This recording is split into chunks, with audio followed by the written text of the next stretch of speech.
먼저 누차 언급했습니다만 구원에 대하여 다시 한번 살펴보겠습니다. 구원의 사전적 정의는 첫째, 어려움이나 위험에 빠진 사람을 구하여 줌. 둘째, 인류를 죽음과 고통과 죄악에서 건져내는 일을 의미합니다. 여러분, 모세를 다 아실 것입니다. 출애굽기 2장 10절에서 모세의 이름의 의미를 알려주고 있습니다. 물에서 건져냈다. 또한 모세가 장차 이스라엘 민족을 홍해에서 건져내어 애굽으로부터 구원해 낼 구원자임을 상징하는 이중적 의미도 있습니다. 성경은 한마디로 하나님의 구원 역사를 계시하는 책입니다. 주제는 죄를 다루는데 핵심은 예수 그리스도입니다. 구원자, 헬라어 소테르, 곧 우리를 죄와 죽음에서 건져주시는 분에 관한 이야기입니다.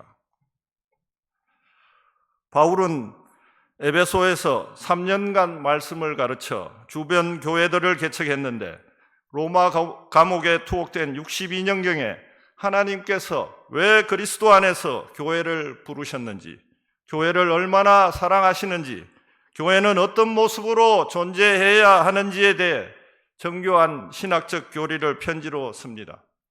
자신의 투옥 소식을 듣고 걱정하고 있을 에베소 교회의 성도들을 안심시키고 위로하고, 또한 잘못된 가르침을 받아들이거나 새 속에 물드는 일이 없도록 자신의 가르침을 다시 상기시키고자 했습니다.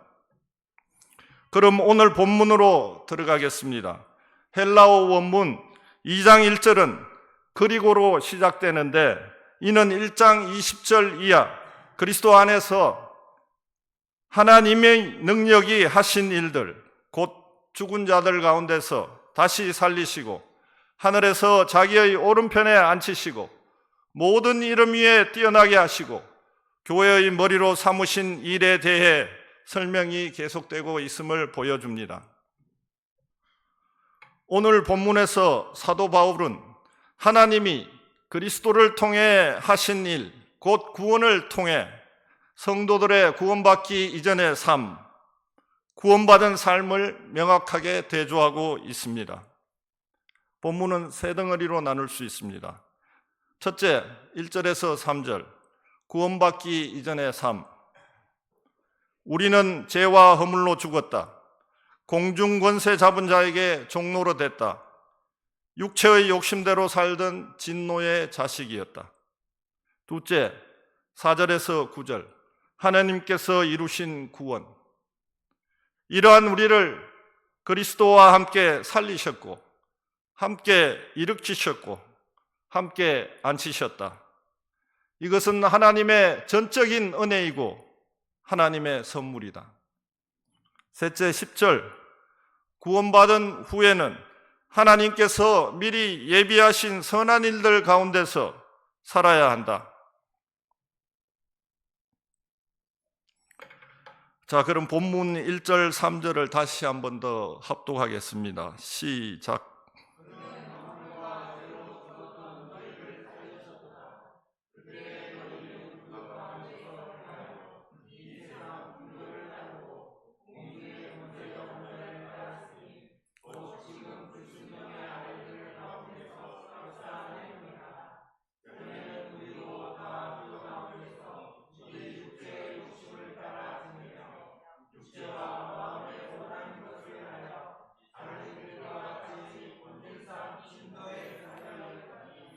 예, 1절, 허물과 죄로 죽었다.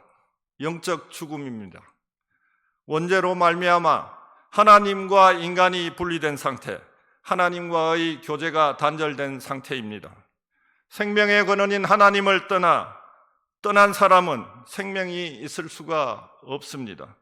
생명이 없다는 것은 하나님을 모르는 것이며 하나님과 아무런 관계가 없는 것이며 하나님을 즐거워하지 않는 것입니다. 하나님에 대해 무관심하며 하나님의 사랑에 반응할 수 없습니다. 그리스도 안에서 영적 생명을 얻기까지 모든 인간은 영적으로 죽은 존재입니다. 허물과 죄는 동의어 개념입니다. 사도 바울은 비슷한 의미를 짝으로 사용하여 인간의 소극적이며 적극적인 잘못을 포괄적으로 나타냈습니다. 죄의 본질은 한마디로 내가 하나님이 되려는 것, 곧 피조물인 인간이 스스로 삶의 중심이 되어 자신을 높이고 하나님을 반역하는 것입니다. 2절, 세상과 마귀를 따랐다. 이 세상 풍조의 원문은 이 세상과 세대, 곧 하나님을 인정하지 않는 타락한 인간 사회 전체를 가리킵니다. 에베소 성도들이 과거에 이 세상의 세대를 따랐다는 것은 그들이 하나님을 떠나 타락한 세상의 정신과 사고방식과 가치체계에 순응하며 살았음을 말합니다. 공중권세 잡은 자, 곧 불순종의 아들들 가운데 역사하는 영이란 공중에 곧 유대인들이 말하는 2층 하늘입니다. 하늘과 별이 있는 우주 전체를 가리킵니다. 2층 하늘에 거주하며 하나님을 대적할 뿐 아니라 타락한 인간 사회 안에서 역사하는 마귀를 가리킵니다. 요한복음 8장 44절 예수님 말씀입니다.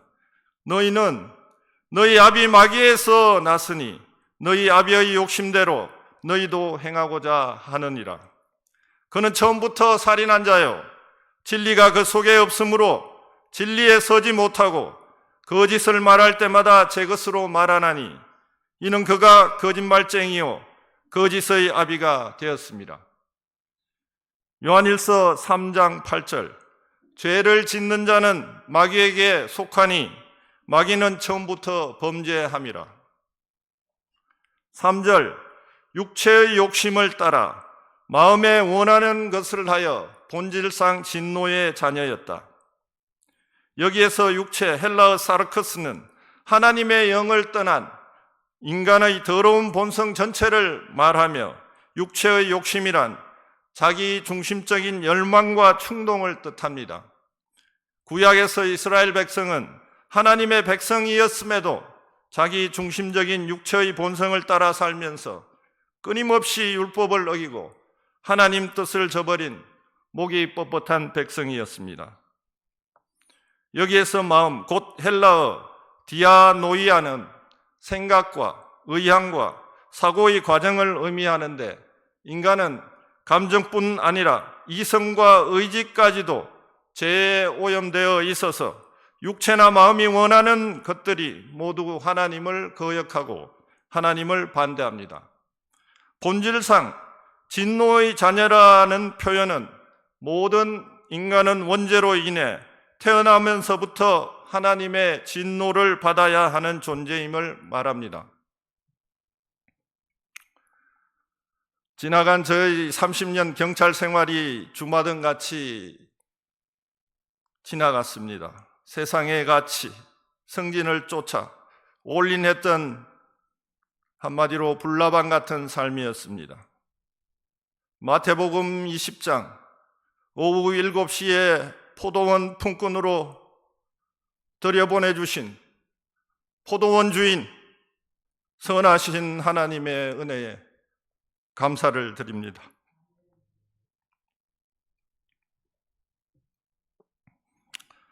(3절까지) 하나님을 떠난 인간의 비참한 실존에 관하여 언급한 사도 바울은 4절부터 하나님의 구원에 관하여 말합니다.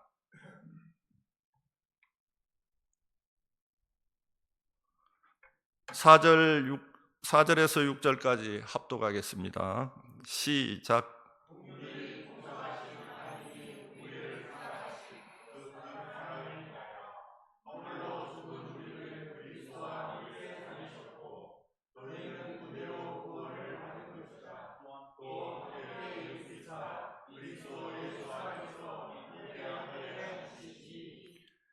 예, 4절 긍휼이 풍성하신 하나님이 우리를 사랑하신 그 큰 사랑을 인하여 긍휼, 헬라어 엘레오스는 불행을 당한 사람들에게 대하여 느끼는 동정심이나 불쌍히 여기는 것을 말합니다.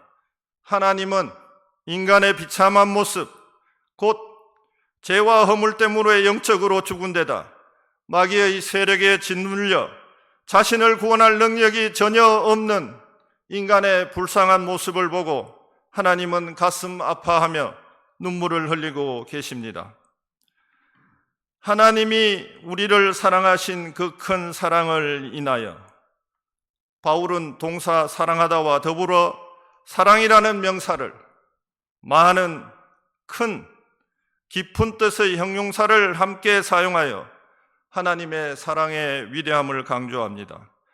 본질상 불순종의 아들들이며 하나님의 진노를 받아야 마땅한 존재이었음에도 하나님께서는 우리를 사랑하신 그 많은 사랑 때문에 우리를 구원하셨습니다. 하나님의 사랑은 참으로 깊고 위대한 사랑이며 인간이 이해할 수 없는 사랑입니다. 로마서 5장 8절, 우리가 죄인이었을 때 그리스도께서 우리를 위하여 죽으심으로 하나님께서 우리에 대한 자기의 사랑을 확증하셨느니라. 요한일서 4장 10절, 사랑은 여기 있으니 우리가 하나님을 사랑한 것이 아니요 하나님이 우리를 사랑하사 우리 죄를 속하기 위하여 화목제물로 그 아들을 보내셨음이요. 5절 6절입니다. 허물로 죽은 우리를 그리스도와 함께 살리셨고 또 함께 일으키사 그리스도 예수 안에서 함께 하늘에 앉히시니 하나님께서 우리의 구원을 위하여 하신 일입니다. 이것은 성도들이 그리스도와 연합하여 그의 부활과 승귀에 동참했음을 의미합니다. 사도 바울은 그리스도 예수 안에서라는 전치사구와 함께 세 복합 동사 함께 살리셨다, 함께 일으키셨다, 함께 앉히셨다를 사용하여 성도들이 그리스도와 함께 연합함을 분명히 확증했습니다. 그리스도의 죽음과 부활이 우리를 위한 구원 사건이지만 그리스도와 연합하지 않으면 아무런 효력이 없습니다. 우리는 성령의 인치심과 성령의 능력과 믿음을 통해 그리스도와 연합했습니다. 아멘이십니까? 본덜락에서 가장 놀라운 점은 하나님께서 우리를 그리스도와 함께 하늘에 앉히셨다는 것입니다. 로이드 존슨 박사는 이 진술을 모든 진리 가운데 최상의 진리요 가장 높은 영광이요 하나님의 백성인 우리에게 가장 값진 일이라고 하였습니다. 이것은 성도들이 그리스도와 함께 하나님 우편에 앉아 만물을 통치하는 영광을 누린다는 뜻입니다. 계시록 3장 21절, 이기는 그에게는 내가 내 보좌에 함께 앉게 하여 주기를 내가 이기고 아버지 보좌에 함께 앉은 것 같이 하리라. 본문 7절에서 9절까지 다시 합독하겠습니다. 시작.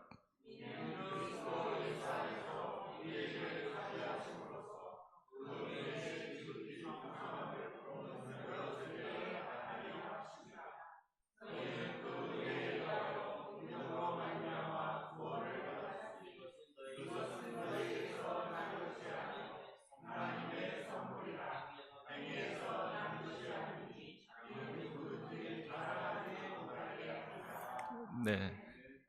7절에서 사도는 허물과 죄로 죽은 우리를 하나님께서 구원하신 목적을 밝힙니다.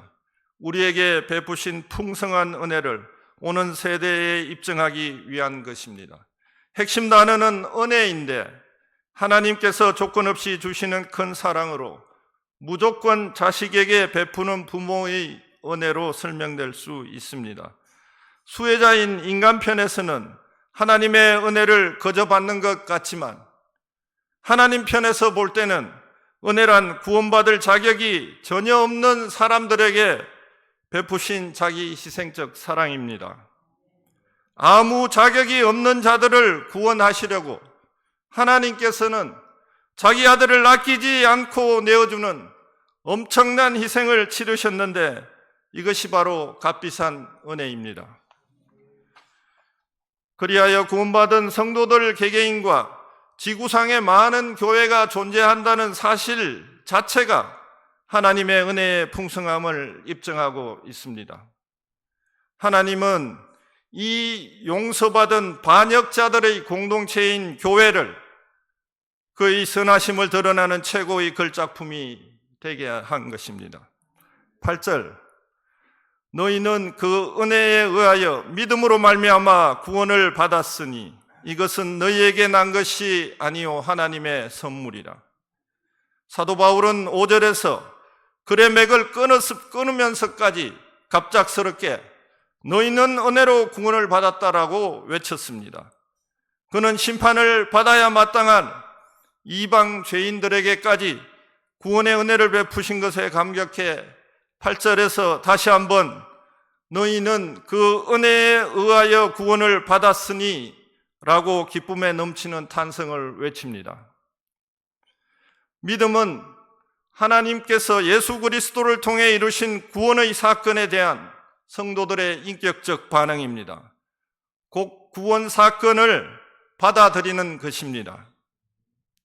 그래서 구원은 감사함으로 받아야 할 하나님의 선물입니다. 공짜입니다. 대가가 있는 것이 아닙니다.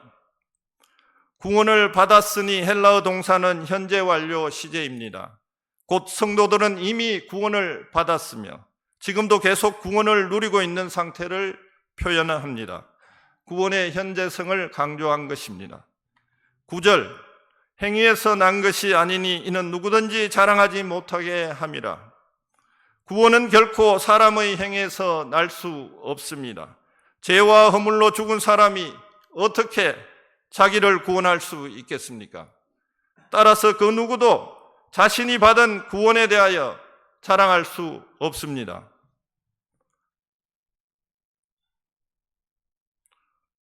마지막 10절을 합독하겠습니다. 시작.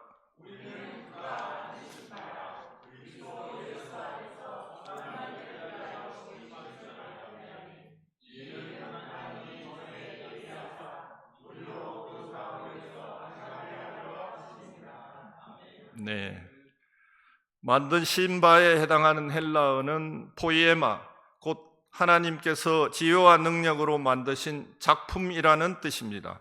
그리스도 예수 안에서 하나님의 구원 사역은 새 창조 사역입니다. 고린도후서 5장 17절, 누구든지 그리스도 안에 있으면 새로운 피조물이라.